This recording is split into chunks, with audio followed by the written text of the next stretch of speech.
Bienvenidos a Sin Tanta Cosa, yo soy Carla Bello y hoy estoy con un invitado muy especial, un jovencito de tan solo 20 años que ya es escritor, conferencista internacional y hacedor de una de las obras sociales, oigan, les digo, más lindas que yo he escuchado en los últimos años. Es Santiago Zapata y él ha hecho todo esto bajo un diagnóstico de una enfermedad degenerativa llamada distrofia muscular de Duchenne. Santi, gracias por aceptar esta invitación de venir acá a hablar un ratico Sin Tanta Cosa. Bienvenido. Claro que sí, muchas gracias Carla por la hermosa invitación y me siento muy contento por compartir mi historia, gracias. Contentos estamos nosotros de tener el placer de conversar contigo, pero antes de empezar yo quiero que te dirijas a la cámara y le cuentes a tu audiencia por qué se tienen que quedar a ver este capítulo. Bueno, se tienen que quedar porque este capítulo va a ser asombroso. Yo he tenido muchas dificultades y las he superado. Y yo, a través de esas dificultades que tuve, las transformé en un propósito. Y bueno, pues, si quieren conocer esa historia y conocer cómo lo logré, pues, los invito a que se queden hasta el final. Empecemos de una vez, Santi, sin tanta cosa. Hablemos de ti y de esa infancia antes de que se empezara a notar estos síntomas, estos primeros síntomas de esa distrofia que tienes. ¿Qué es lo que más recuerdas de tu infancia? ¿Cómo era? Bueno, pues, yo me considero una persona muy divertida, güey. Cuando era pequeño era muy divertido, pero esta enfermedad es progresiva. Cuando yo nací un bebé normal, corría, saltaba, como cualquier niño. Cuando tenía 6 años, esta enfermedad se empezó a mostrar. ¿Y qué es lo que yo más recuerdo? Mi pasión. ¿Cuál era mi pasión? Jugar al fútbol.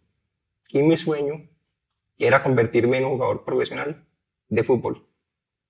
Y era muy doloroso porque cuando tenía 6 años yo jugaba, pero me caía con frecuencia. Caminaba muy lento, muy despacio, con poca fuerza. Cada día que pasaba, perdía más y más fuerza. Mis músculos eran más débiles. Pero crecía en mí una pasión, que era el fútbol y convertirme en ese futbolista. Luchaba por mi sueño. Me caía, me levantaba con mi fortaleza. Y eso sucedía muchas veces. Me caía, me levantaba con mi fortaleza de ver ese sueño cumplido.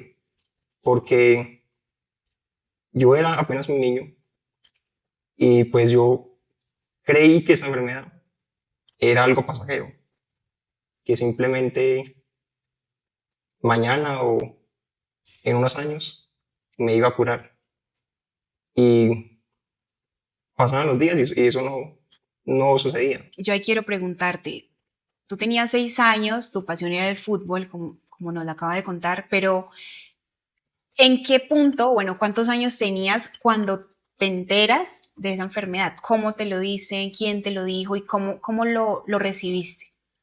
Bueno, pues yo cuando era niño, mi hermano Michael era mayor, tenía esta misma condición, él ya estaba apostando en silla de ruedas. Mis padres ya me conocían, ya conocían de esta enfermedad. Y cuando yo empecé a caminar con dificultad, ya ellos pues dijeron, no, Santiago la tiene. Después nos llevaron a la clínica, una clínica de Medellín, para el diagnóstico. Un médico nos examinó y pues digo que teníamos distrofia muscular de Duchenne, que era una distrofia que era la más severa de todas las 60 tipos que hay, que la Duchenne era la más severa. Y el médico nos dijo, delante de mi papá, que nos quedaba poco tiempo de vida. Mi padre pues se enfureció, cogió al médico, lo encuelló, bueno, ya uno entenderán que queríamos lo mejor para nosotros. Mi padre salió de la clínica llorando. Terminaron los exámenes, salí yo de la clínica y le dije, papá, siendo apenas un niño, le dije, tranquilo, tranquilo que yo le compro al médico su diagnóstico. Tenemos distrofia muscular de Duchenne. Y también le compre su pronóstico. Tal vez nos quede poco tiempo, pero no le compro su veredicto, porque el médico dijo como si no hubiera más esperanza. Pero yo le digo, tranquilo que yo decido qué voy a hacer con el tiempo que me queda. ¿Cuántos años tenías exactamente cuando tú le dices eso a tu papá? Tenía como unos más o menos 9 años. Y tu hermano Michael, que también tenía el mismo padecimiento, ¿cuántos años tenía? Él tenía, no recuerdo exactamente, pero ya estaba posando en silla de ruedas. Ya era un adolescente. ¿Y tú tienes más hermanos? Claro que sí, éramos 4. Michael, Camilo, Lita Sofía y yo. En ese punto, nos cuentas que tu hermano ya estaba en silla de ruedas. ¿Tú cómo estabas en ese momento, físicamente? Bueno, ya estaba muy débil ya. Ya estaba a punto para sentarme a la silla de ruedas. Pero ahí seguía jugando al fútbol, me gustaba jugar. Y sucedió lo que no quería que pasara, que era sentarme en la silla de ruedas. A los 10 años. Ya no era capaz de levantarme, no tenía la fuerza suficiente. Y ahí me tocó aceptar mi condición con mucho dolor, porque era mi sueño, que era convertirme en futbolista. ¿Cuáles fueron esos pensamientos que puedas recordar en este momento, que pasaron por tu mente en ese momento cuando ya dices, futbolista no voy a ser? Bueno, los pensamientos los primeros fueron muy negativos. Primero frustración, incertidumbre, sentí una oscuridad en mi vida, sentí un vacío enorme y también pues mucha desesperanza. Ya pues perdí la esperanza en ese momento porque el fútbol lo consideraba mi objetivo principal en la vida, mi propósito, creí yo, que era apenas un niño y pues uno quiere o uno piensa que las cosas son muy sencillas, pero cuando uno se da cuenta de que no, eso sí, pues es muy frustrante. Eso fue lo primero que sentí, pero aún así puse mi frente en alta y me levanté espiritualmente. Y dije, ¿Cuánto tiempo duró esa frustración, ese sentimiento de caída antes de elevarte espiritualmente? bueno, creo que duró mucho tiempo porque yo soy un ser humano y obviamente también he sentido esos momentos de incertidumbre. Fue muy triste para mí porque era lo único que yo tenía, que era el fútbol. Pero aún así empecé a aceptar primero mi condición y dije, bueno, no puedo jugar con mis pies, pero mi mente tal vez pueda llegar a más lejos. Y me di cuenta de que ese sueño finalmente no era el propósito, era un logro personal.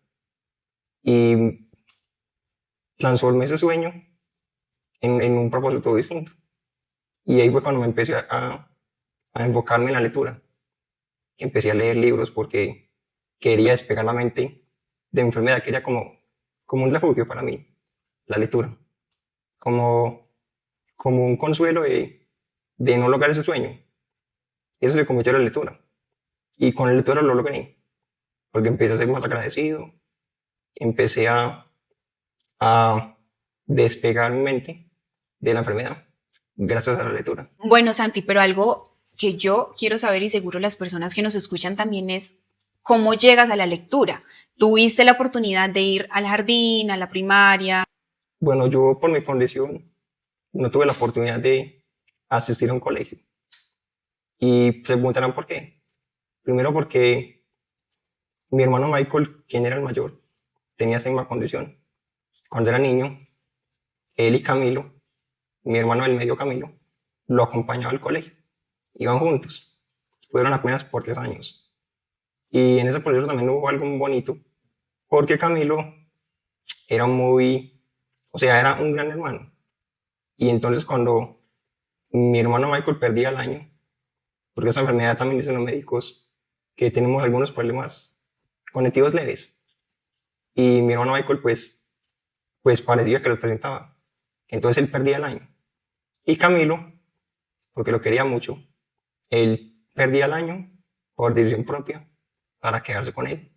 Ahí sucedió tres temporadas, así mismo. ¿Ellos dos estaban en el mismo curso? Sí, pero Michael ya no era capaz de caminar. Y nosotros vivíamos en una casa de madera. Para llegar a mi casa había que subir 82 escalones. No había vehículo para ir al colegio. Y el colegio quedaba muy lejos. Y para Camilo ya era imposible llevarlo. Ya no era capaz de cargarlo. Ya no era capaz de ayudarlo a llevarlo al baño, no. Entonces mi padre, ¿qué decide? Sacarme del colegio, dejarlo en la casa y pues que viviera feliz. Y yo nací y empecé a presentar los síntomas a temprana edad, como a los 6 años. Y mi padre decide tampoco llevarme a mí. Y digo, no, ¿para qué? No vale la pena llevarlo al colegio. ¿Y entonces cómo aprendes a leer? Bueno, yo aprendo a leer de una manera muy curiosa, porque a mí me gusta mucho pues explorar, me gustaba mucho era hacer cosas en mi casa. Y pues Michael y yo estábamos creando supuestamente un teléfono celular. Hacíamos todo tipo de dibujos, todo tipo de cosas locas. Hacíamos dibujos parecido a todo, menos a un teléfono. Pero bueno, hacíamos lo que podíamos. Pero la idea era crear un teléfono. Crear un teléfono celular supuestamente para ayudar a nuestra familia de la situación económica.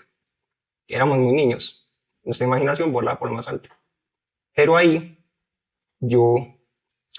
mi padre cuando iba a trabajar dejaba un celular para que nosotros jugáramos, nos divirtiéramos. Y yo me quedaba con el celular y mi padre le cargaba datos. Y en ese celular yo tuve la idea, bueno, ¿por qué no investigamos más sobre ese teléfono? ¿Cómo hago para inventarlo? Entonces empecé a investigar sobre el teléfono en YouTube. Y yo también utilizaba ese teléfono para investigar, saber cosas, dar datos curiosos. Y se me vino la gran idea de aprender a leer. Yo dije, ¿por qué no aprendo a leer solo? Que entré a Google y un día leí con el micrófono y dije en voz alta, ¿cómo aprender a leer? Me llevó a YouTube y yo dije, si yo aprendo a leer, tal vez encontraré más información para crear ese celular. Y en ese curso de lectura, y pues agradezco mucho al creador de ese curso. Es un curso en YouTube totalmente gratis y yo aprendí a leer en un par de semanas. ¿Qué es lo que más recuerdas o cómo fue esa metodología? Brevemente, para aprender uno a leer por medio de YouTube y en un par de semanas. Ya lo primero fue la disciplina, que yo me dedicaba prácticamente el día completo en solo aprender a leer. Yo empecé por una sola letra, la M, y ahí fui escalando hasta que aprendí a leer. Pero faltaba practicarla. ¿Y cómo la practicaba yo? Primero, mis padres, como familia, no les gustaba mucho la lectura. O sea, prácticamente no leían. Y solamente había un libro. Muy olvidado ese libro. Más olvidado que el Día del Padre. O que el Día del Hombre. Bueno, también. Pero lo cogí y lo empecé a leer. Me tardé mucho tiempo. ¿Cómo se llamaba el libro? Sueños y ritmos. Era un libro, no tan interesante, pero sí contaba una historia de un hombre que logró su éxito. La primera vez que lo leí no lo comprendí. Y dije, ¿qué estoy leyendo yo? Porque estaba practicando. Y lo cogí otra vez y empecé a leer. Y lo leí como 4 veces. Y por mi practicar la lectura. Y ese libro, pues, la última vez que lo leí, me transformó. Y me invitó a leer muchos más libros. ¿Ese libro era como de superación personal? Sí, es como una historia de un empresario que fracasó y logró su éxito. Y pues ese libro me motivó a seguir leyendo más libros. ¿Y la idea del celular, de crear el celular, ya fue quedando atrás? Sí, quedó atrás. Ya se me olvidó, porque la lectura me fascinó y ahí tenía como unos 9 años, más o menos. Y todo ese proceso de aprender por YouTube a leer fue estando en la casa con tu hermano Michael mientras tu padre salía a trabajar. Sí, pero Michael no aprendió a leer. Eso te iba a preguntar, él no se interesó, no le llamó la atención, él también el decir, aprendamos a leer juntos, o como había solo un celular, ¿cómo era esa decisión de yo me quedo con el celular y tú no? ¿Cómo hacían ustedes esos acuerdos? Bueno, pues yo Como dijera yo, me aprovechaba de Michael. Sí, Ay, te porque, aprovechabas de tu o sea, hermano. que mi padre no lo dejaba a los dos y yo discutía con Michael. No, yo quiero el celular, yo lo quiero. Y Michael era tan humilde que no peleaba y me lo dejaba. O Y sea, él finalmente no, aprendí no ponía resistencia a que tú te quedas con no, el él celular. no ponía resistencia. Bueno, gran mérito entonces también para Michael, que tú hayas aprendido Claro, con la sí. lectura. Entonces, en ese punto que ya leíste un libro, ya sabes leer, ya el sueño del futbolista quedó atrás, ya el sueño del celular quedó atrás, ¿qué se viene de ahí para adelante ya con la lectura presente en tu vida? Bueno, la lectura para mí fue algo esencial en mi vida. Aprendí a agradecer, aprendí a ser más positivo, bueno, muchas cosas. Pero ahí sucede algo más terrible. Pensaba que ya todo estaba normalmente, en la normalidad. Y sucede otra vez algo muy trágico que ¿Qué pensaba sucedió? yo que estaba destinado a sufrir. Los médicos nos habían dicho que nos quedaba de 15 a 20 años. Y mi hermano Michael trasciende con solo 19 años. Yo tenía 13 años y medio. Y pues fue una tira para mí. Y para nuestra familia fue muy difícil. Fue algo muy triste. En el último, ahorita me sentí en otro vacío, donde no encontraba salud de esperanza. Donde sentía que la muerte me decía, ya vengo por ti. Y ahí me sentí otra vez en un momento muy oscuro de mi vida. Nuevamente caes en ese estado de tristeza y frustración, pero ya no era el mismo estado de frustración de 3, 4 años atrás, cuando salen del hospital y el médico les da esa esperanza de vida. ¿Qué pasa en ti? ¿Qué pasa dentro de Santiago para que él decida cambiar su vida de ahí en adelante? ¿Fue la motivación de darle un nombre, un legado, por así decirlo, a tu hermano Michael? ¿O fue ya toda esa lectura que tenías? ¿Qué había dentro de ti? ¿Qué fue tan trascendental para que ese fuera el punto más importante de tu vida de ahí en adelante, que nace pues de un momento tan doloroso como es la partida de Michael? Bueno, lo que había dentro de mí era, primero, pues mucho dolor, pero yo también he de ser muy valiente, porque yo en un libro había leído que si uno ama al ser querido con lo más profundo del corazón, no muere, sino que se transforma. Y yo decidí no llorar por mi hermano.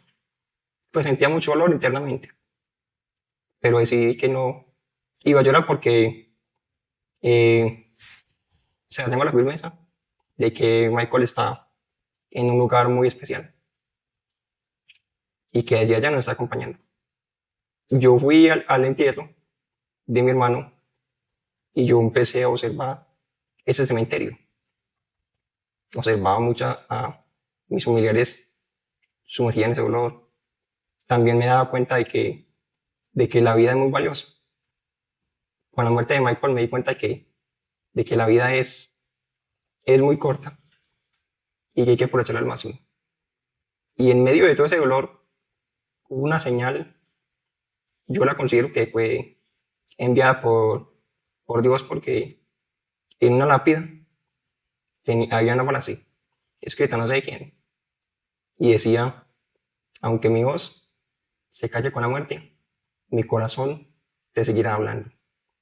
Y esa fue la frase que me inspiró, primero, a ser valiente, a ser fuerte, a transformar ese dolor en algo más grande, en, en trascender, porque esa frase nos ilustra a todos de que tenemos que dejar un legado o hacer algo para los demás antes de que nos vayamos de este mundo. Y creo que todos nos tenemos que hacer esa pregunta. ¿Cómo quieres que te recuerdes cuando el día que no estés en este mundo? Ahora te pregunto a ti, ¿cómo quieres que te recuerden el día en que partas de este mundo? ¿A mí? ¿Sí? Ay, no, Dios mío, esta no la vi venir. ¿Cómo quiero que me recuerden? Yo quiero que me recuerden como alguien que fue buena, que hizo algo por los demás, que, que fui lo más parecida a las personas como tú. Por eso estamos acá en este podcast hablando con personas como tú que nos inspiran, que nos mueven por dentro y que nos empujan a ir un poquito más allá de trabajar, comprar, existir netamente, sino pues hacer algo con sentido. A mí me gustaría que me recordaran así, pero esa pregunta te la hiciste tú en ese momento. ¿Y cuál fue la respuesta? Porque después de que tú te respondes esa pregunta a ti mismo, se ve materializado en algo que ya vamos a contar de ahí para adelante tu vida. ¿Qué te respondiste en ese momento? ¿Cómo quieres que te recuerde? Bueno, también se la pueden, esta respuesta también la puede compartir o los que nos están viendo. En este momento también pueden compartir esta única respuesta. Pero mi respuesta es que el día que yo ya no esté, quiero que me recuerden como aquella persona que fue valiente, que no se dejó vencer, que no se dejó apagar en momentos de oscuridad, que superó una difícil situación y que encontró un propósito y que fue capaz de dejar un legado. Así quiero que me recuerden el día en que no parta, el día en que parta de este mundo. Y pues uno tiene que, o sea, uno vino a este mundo es como con un propósito, pero no sabemos interpretarlo, no sabemos identificar cuál es ese propósito. Y lo más importante es, cuando uno lo tenga identificado, uno se da cuenta de que la vida vale la pena. O sea, uno tiene que trabajar en algo que perdure para siempre. Wow, ¿cómo hace uno eso? Porque es que, Santi, tú eres un hombre muy joven, 20 años, pero hay personas que trascienden y nunca supieron cuál era su propósito. ¿Cuál crees tú que es la clave para hacer eso? Bueno, yo quiero que las personas no han encontrado su propósito. Primero porque lo confunden y segundo porque a veces el miedo no nos deja o a veces el ego. Porque las personas no saben, o sea, o la gran personas no saben cómo identificar un propósito, porque lo confunden. ¿Y cómo lo confunden? Con un sueño. ¿Cuál es Yo, la diferencia para ti entre sueño y propósito? bueno, entre sueño, es que el sueño es una meta personal, algo personal de nosotros, pero ahí no encontraremos la verdad de la felicidad. Uno puede lograr un sueño y el día que lo logre quiere lograr otro, entonces no está satisfecho. ¿Cuál es la diferencia? De que el propósito te hace feliz y te hace sentir satisfecho. Esa es la diferencia. ¿Y por qué? Porque un sueño es personal, pero un propósito es lo que verdaderamente somos. Es lo que Dios nos entregó para aportarle a este mundo. Esa es la diferencia y por eso mucha gente lo confunde. Y los que lo saben, a veces les da miedo, porque cuando uno quiere ser o dejar un legado, tener un propósito, uno tiene que saber que van a haber dificultades más grandes que cualquier persona, que a una persona normal le sucede. ¿Por qué digo eso? Porque, por ejemplo, Jesucristo fue un gran líder que tenía un propósito y un legado. Pero ¿qué le pasó a Jesucristo? Tuvo un sacrificio. Y, por ejemplo, Nelson Mandela también tuvo otro sacrificio. Estuvo más de 28 años en la cárcel, pero es un propósito. Así es cuando alguien tiene un propósito y tiene un legado, tiene que ser muy valiente. Por eso mucha gente no quiere sentir esos dolores. Pero cuando uno lo supera, ya uno ya sabe, o sea, se siente pleno, feliz y satisfecho. ¿Cuál es tu propósito y cuál ha sido tu sacrificio? Bueno, mi propósito primero es, por ejemplo, con mis libros, cambiar muchas vidas. Y segundo, con la venta de mis libros, es construir una clínica que va a ser la primera en Latinoamérica, con la intención de ayudar a niños y jóvenes que padecemos de esta condición. Y probablemente podamos encontrar la cura. Tener un centro de investigación para darle luz de esperanza a todos esos niños. Que eso es lo que yo quiero dejar antes de que suceda o que se acabe el tiempo. Tener ese legado para esos niños que tanto lo necesitan. Porque nosotros tuvimos un hermano y mis padres también tuvieron un hijo que ya partió sin solución. Y eso es lo que yo no quiero ver, más niños morir a temprana edad sin una esperanza, o sin una lucha, o sin sueños. Entonces mi intención es eso. Y pues no sé cuánto me costará hacer eso, pues más allá de lo económico, porque también es esfuerzo. Y yo pues trato de esforzarme cada día con la intención de hacer este proyecto. Y lo del sacrificio pues no sabemos, porque eso ya es cosa del destino. Oigan, ¿se acuerdan cuando yo les decía que es una de las causas sociales más lindas que he conocido en los últimos años? Pues se trata de esta, una clínica para todos los niños, jóvenes, personas que sufren de estas distrofias. Sí. ¿Cuáles libros ha escrito Santiago? Él ha escrito 2 libros. El primero, Caminando con mi mente. Yo tuve el placer, el honor de leérmelo y por eso es que estamos aquí hoy tratando de hacer algo y de arriesgarnos en ese propósito. Y el segundo libro es este, que es el lanzamiento, Cómo ser luz en la oscuridad. Pero hay algo en lo que quiero que hablemos en este momento. Este es tu móvil, este fue tu primer móvil, un libro, un bestseller aquí en Colombia. Cómo un joven de tan corta edad, con una enfermedad degenerativa como la distrofia muscular de Duchenne, logra escribir un libro como este. Bueno, es algo complejo porque yo, pues, me convertí en un gran lector primero. Y gracias a todo lo que pude leer desde los 9 a los 13 años y medio, fue muchos herramientas, prácticas, y también tuve mucha investigación. ¿Cuántos libros leíste más o menos desde los 9 hasta los 13 años y medio? Más o menos 400. Wow. Más o menos, sí. Y todo eso lo que pude leer, lo cogí para mí y empecé a investigar y pues empecé a contar algunas de mis anécdotas y construí un libro que se volvió maravilloso, porque es un libro muy completo, que es como si ese libro tuviera más de 400 libros resumidos en uno solo. Y pues tuve muchas investigaciones y tuve mucha dedicación. Primero la disciplina, porque si uno quiere escribir un libro tiene que ser muy disciplinado. Si uno quiere ser un buen escritor, tiene que ser un buen lector.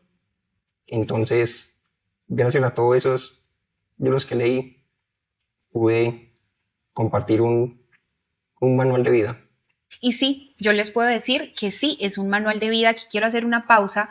Para las personas que ya han llegado a este punto, vamos a darles un regalo. Vamos a darles este libro de Caminando con mi mente, que es el primer libro de Santiago. La dinámica se las vamos a estar contando en nuestras redes sociales de @sintanta_cosa, para que ustedes, como Santi lo acaba de decir, tengan este manual de vida que de verdad yo digo, todos deberíamos tener la oportunidad de leer un libro como este.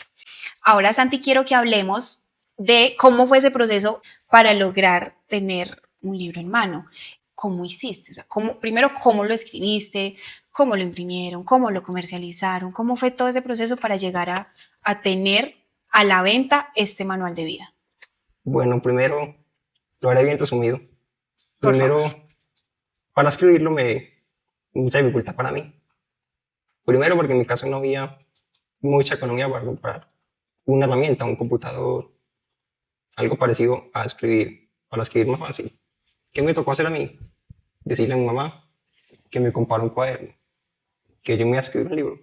Y ella me lo compró con la intención de que yo me divirtiera. No sabía lo que yo tenía en mente. Pero escribir a mano alzada me daba mucha dificultad, porque la velocidad de mis manos es solo el 5% de cualquier persona. Y yo pues para escribir una sola página en un cuaderno me demoraba más de 2 horas. Después hablé con mi padre, dije, papá, yo me canso mucho para escribir en este cuaderno. Y entonces le dije a mi padre, papá, ¿se me puede ayudar en la edición, en algo para yo escribir ese libro? Mi padre pues dijo que sí, me compré un computador desarmado por todas partes. Estaba muy desarmado, pero era suficiente. Escribía y empecé a pasar todo eso y ahí era más fácil. Pero aún así, también me tardaba mucho, pero era más cómodo. Y para mis investigaciones, también era más cómodo. Entonces, lo terminé en año y medio. Y ahí sucedió otra cosa difícil, porque mi padre envía el libro a dos editoriales muy importantes. Nos llaman y nos dicen, Santiago, tu libro es espectacular. Queremos, queremos ser tus editores. Queremos volverte famoso, hacer una rueda de prensa y llevar tu libro a todo el mundo. Parecía algo, Un sueño pues, hecho algo realidad. claro, con muchos escritores quisieran Claro. que los llamaran.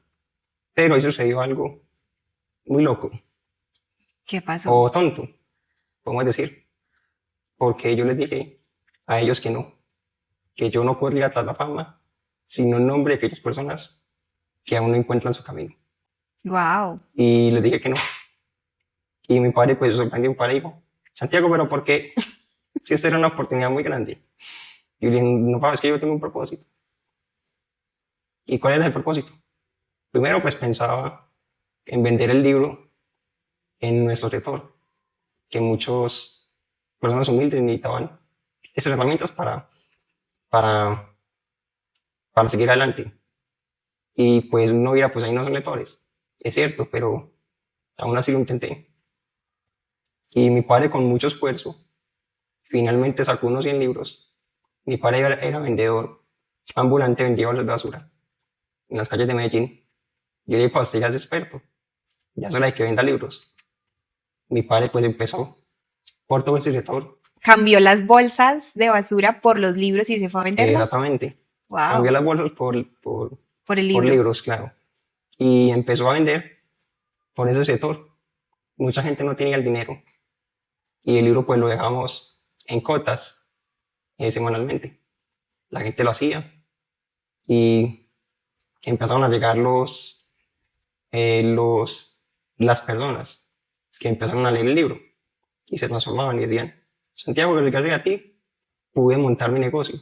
Gracias a ti me pasé a vivir a un lugar mejor. Y empezaron todos los testimonios. Empezaron a publicar por redes sociales y llamaron todos los medios de comunicación.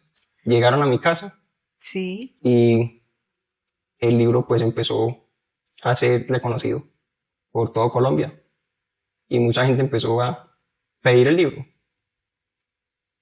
Y también quiero contarles algo, una experiencia también bonita, antes de que sacáramos el libro, cuando Claro. estaba en Word. Mi padre pues tenía un amigo que era muy lector. Mi padre leyó el libro en Word, en el computador, leyó unas páginas y dijo, uy, que ese libro es muy bueno. Entonces el amigo, pues como el lector, conoce los mejores conferencistas y conoce los mejores escritores. Mencionó uno que se llama Tony Lewis. Tony Lewis es un conferencista muy famoso. Yo también lo conocía. Y él le dijo a un padre que, ¿por qué no le envía un Instagram a Tony Lewis? Él tiene más de 50 millones de seguidores, probablemente. Si él lee tu mensaje, los puede apoyar. Mi padre llegó todo contento a la casa contándome, Santiago, enviamos un Instagram. Y le dije, pa, tranquilo, enviamos un Instagram, pero no a Tony Lewis.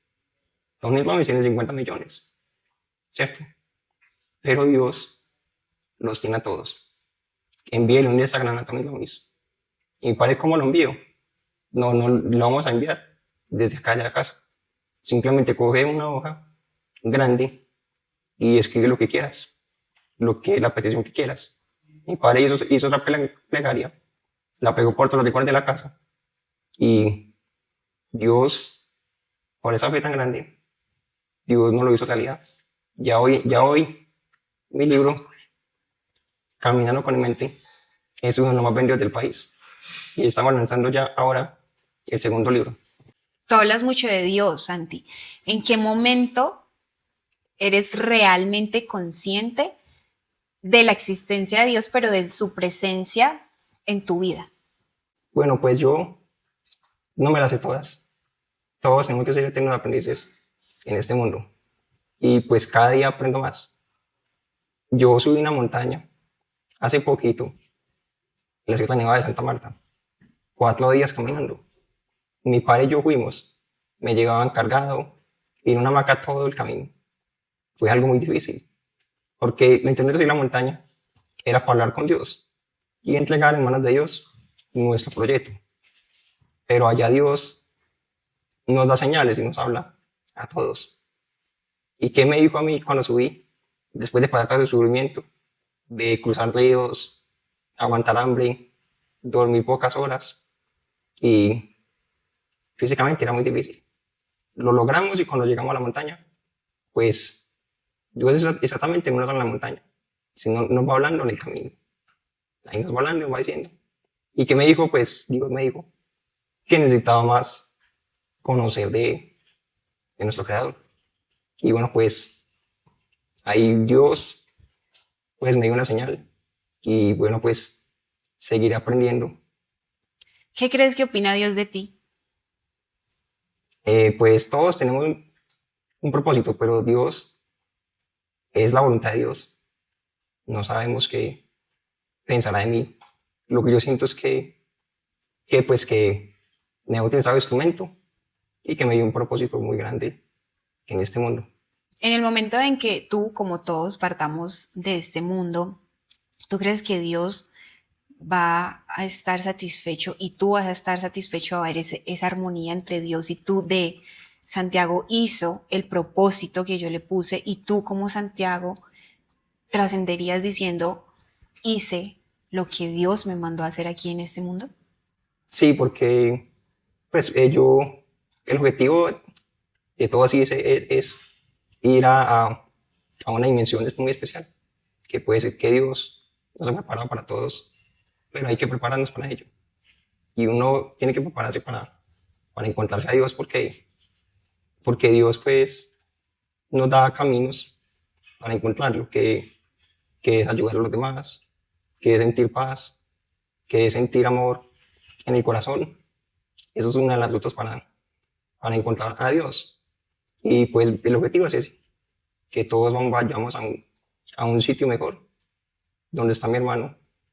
Y bueno, pues, y también uno irse con un propósito, con un aporte al mundo, sería muy esencial también. ¿En qué momento llega el propósito de la clínica entre estos libros? Bueno, yo inicialmente en el primer libro quería hacer una fundación. Inicialmente la pude hacer y después me vino la idea. La idea es muy loca. Dije que hagamos una clínica. No compramos una casa, no hagamos una casa de lujo, no.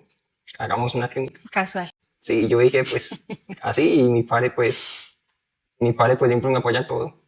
Él pues me apoyó y dijo, Santiago, pues venga, empecemos a trabajar en esto. Y pues todo pues era imposible, viviendo en una casa de madera y queriendo hacer una clínica. Pues mucha gente nos decía, estos par de locos, ¿qué quieren?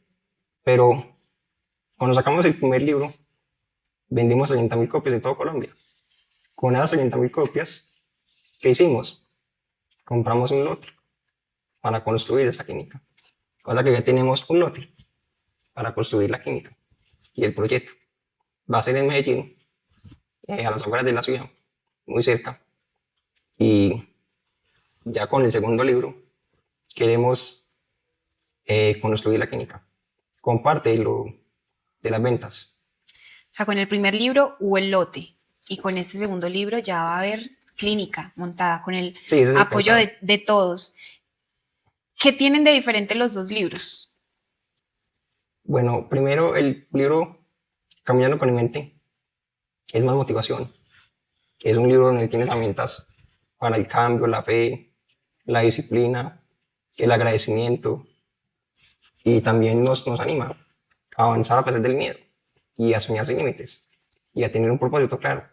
Y nos ayuda a encontrar el significado de vivir. Y en el segundo libro es un poco más profundo, es lo que realmente somos. Que en mi primer libro no le puse punto final, en el último capítulo, de un camino abierto para otro segundo viaje. Y ese segundo viaje se llama Cómo ser luz en la oscuridad. Y en este libro encontrarás herramientas para saber quién eres en realidad, para identificar por qué fuiste diseñado en este mundo, para encontrar tu verdadera esencia y empezar a identificar que todo lo que está dentro de ti es algo asombroso. Esa luz que buscas en medio de la oscuridad está dentro de ti. Y la oscuridad no se puede negar. Y todos tenemos momentos oscuros. Y no podemos escaparnos de ellos. ¿Qué es lo que hay que hacer? Avanzar y transitar en medio de la oscuridad. Y así nos convertiremos finalmente en una luz, en una iluminaria capaz de iluminar cualquier rincón oscuro de tu existencia y transformar el dolor en propósito. Por eso quiero llamar esta charla Transforma el dolor en propósito. Transforma el dolor en propósito. Ese es el título. Para las personas que ya nos están viendo, quiero que sepan que el título de este capítulo salió en la charla y le vamos a poner Transformar el dolor en propósito.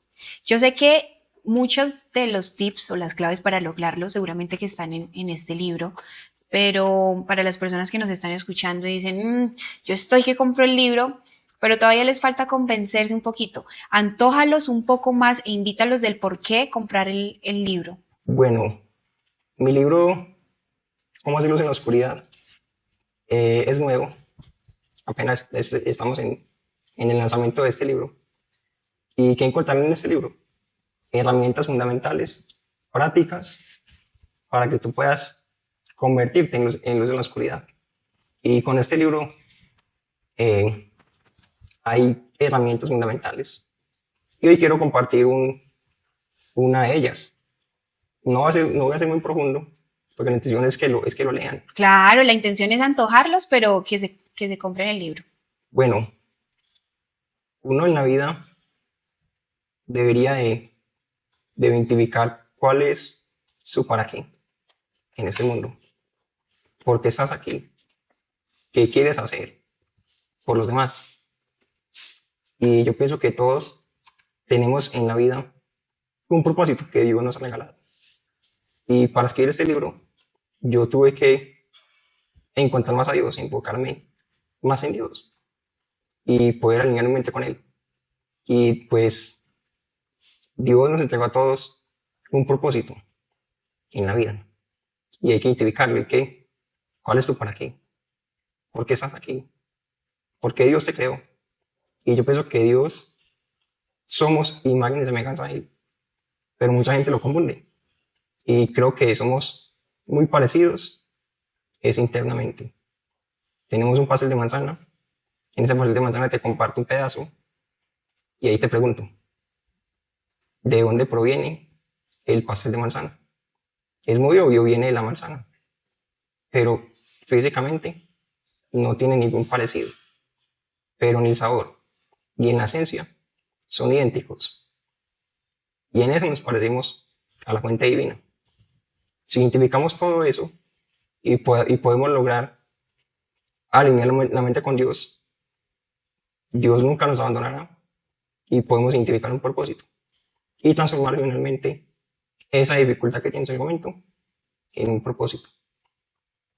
Yo creo que eso es más que suficiente para dejarlos hasta este punto antojados de comprar el libro, de apoyar esta causa. Y vamos a cerrar con dos temas muy importantes, Santi. Primero, hablemos un poco de la enfermedad.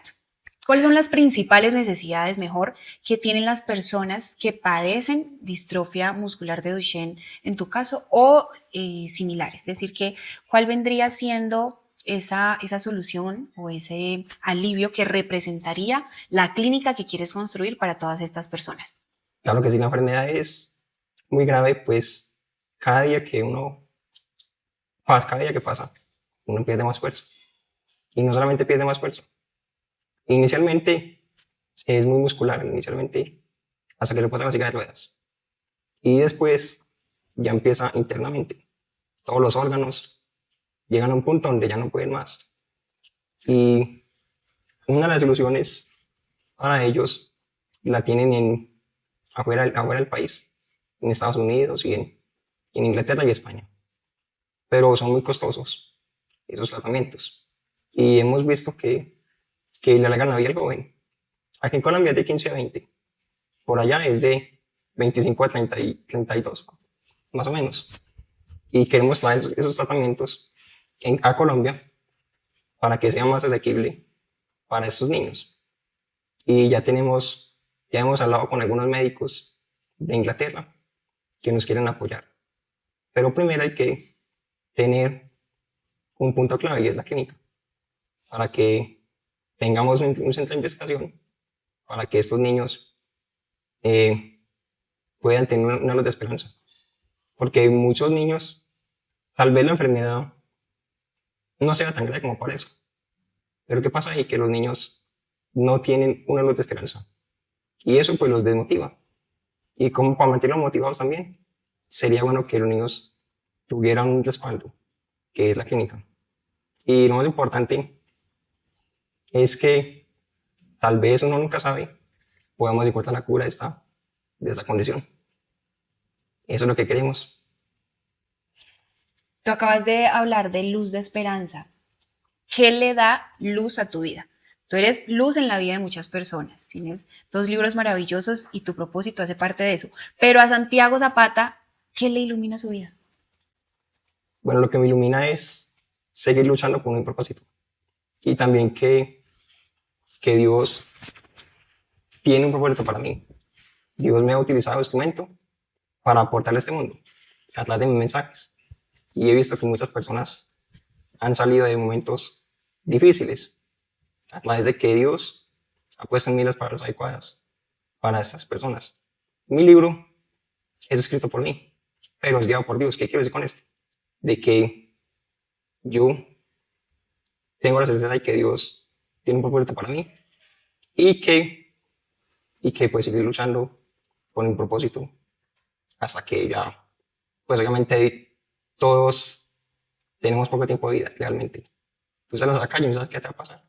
Todo el tiempo hay que aprovechar al máximo. Así que la pregunta de ahorita era, ¿cómo quieres que te recuerden el día en que no estés? Tienes que preguntarte ahora porque mañana puede ser muy tarde. Y el propósito, pues, ¿cómo lo encuentran? No depende de tu inteligencia, sino de tu sentimiento. Es a través del sentir, porque viene el ser. Y Dios, pues, nos entrega ese propósito. Que tú en redes sociales eres muy activo, cautivas muchos corazones y de hecho tú y yo estamos aquí conversando gracias a las redes sociales. ¿En qué momento deciden abrir las redes sociales y empezar a crear contenido precisamente para complementar tu propósito? Claro que sí. Y primero, en mi familia ha sido un equipo fundamental. Yo hubiera escrito un libro, pero si no hubiera por el apoyo de mi familia, esto no hubiera llegado a ninguna parte. Todos nos pusimos como dicen por ahí, la camiseta, nos la pusimos todos y empezamos a trabajar juntos. Mi hermano Camilo es el creador de las redes sociales y es el que las creó, con la intención de que mi libro llegara a más personas. Y pues empecé a hacer videos sobre motivación y gracias a las redes sociales también hemos llegado muy lejos y bueno, pues todos fuimos parte, toda la familia. Mi padre pues es el que empezó a vender los libros y es el que me apoya siempre. Mi madre también me apoya mucho. Todos somos un equipo esencial.